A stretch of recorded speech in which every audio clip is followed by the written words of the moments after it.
முக்கிய செய்தி, test cricket போட்டியிலிருந்து ஓய்வு பெறுவதாக விராட் கோலி அறிவித்துள்ளார். சர்வதேச டெஸ்ட் கிரிக்கெட் போட்டியிலிருந்து விராட் கோலி ஓய்வு பெறுவதாக அறிவித்துள்ளார்.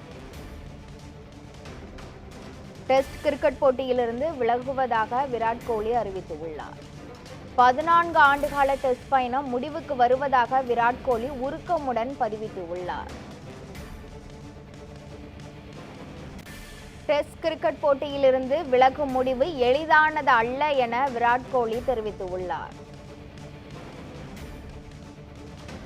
14 ஆண்டுகால டெஸ்ட் பயணம் முடிவுக்கு வரவுள்ளதாக விராட் கோலி தெரிவித்துள்ளார். என்னுடைய டெஸ்ட் கிரிக்கெட் வாழ்க்கையை மகிழ்வுடன் நினைவு கூர்வேன் எனவும் விராட் கோலி தெரிவித்துள்ளார். டெஸ்ட் கிரிக்கெட் போட்டியிலிருந்து ஓய்வு பெறுவதாக விராட் கோலி அறிவித்துள்ளார். 14 ஆண்டுகால டெஸ்ட் பயணம் முடிவுக்கு வருவதாக விராட் கோலி உருக்கமாக பதிவிட்டுள்ளார்.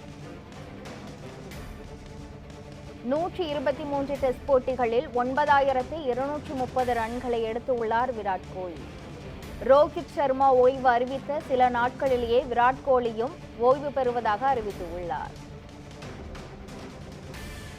டெஸ்ட் போட்டிகள் எனக்கு பல்வேறு பாடங்களை கற்றுத் தந்துள்ளன எனவும் விராட் கோலி பதிவிட்டுள்ளார். டெஸ்ட் கிரிக்கெட் போட்டியிலிருந்து விலகும் முடிவு எளிதானது அல்ல எனவும் விராட் கோலி உருக்கமாக பதிவிட்டுள்ளார். இது குறித்த மேலும் விவரங்களை வழங்குவதற்காக ஹரிஷ் இணைப்பில் உள்ளார். ஹரிஷ், இது தொடர்பான மேலும் விவரங்கள் என்ன பதிவு பண்ணுங்க.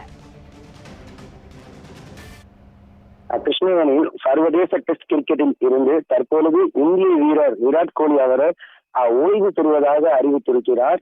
ஏனென்றால் ஏற்கனவே அவருடைய விளையாட்டு திறனை பார்த்து பல்வேறு விமர்சனங்கள் தொடர்ந்து வந்து எழுந்துள்ள நிலையில் தற்பொழுது இவர் ஓய்வு பெறுவதாக தற்பொழுது அவர் அறிவித்திருக்கிறார். அதே போல இந்த ஓய்வை பறித்து ஏற்கனவே டிசிசியிடம் தனது ஓய்வு பெறுவதாக கூறிய ஒரு தகவல் ஒன்று வெளியாகியிருந்த நிலையிலும் டிசிசியிடம் அண்மையில் ஒரு அறிக்கை ஒன்று வெளியாகி இருந்தது. அதனைத் தொடர்ந்து இந்த அறிக்கையின் மூலமாக விராட் கோலி சர்வதேச டெஸ்ட் கிரிக்கெட்டில் இருந்து தற்பொழுது ஓய்வு பெறுவதாக அவர் அறிவித்திருக்கிறார். இந்த அறிவிப்பின் மூலமாக விராட் கோலியின் ரசிகர்களிடம் மேலும் சோகத்தில் இருக்கிறது கிருஷ்ணவேணி. சர்வதேச டெஸ்ட் கிரிக்கெட் போட்டியிலிருந்து விராட் கோலி ஓய்வு பெறுவதாக அறிவித்துள்ளார். இது குறித்த முழுமையான விவரங்களை வழங்கியதற்கு நன்றி ஹரிஷ்.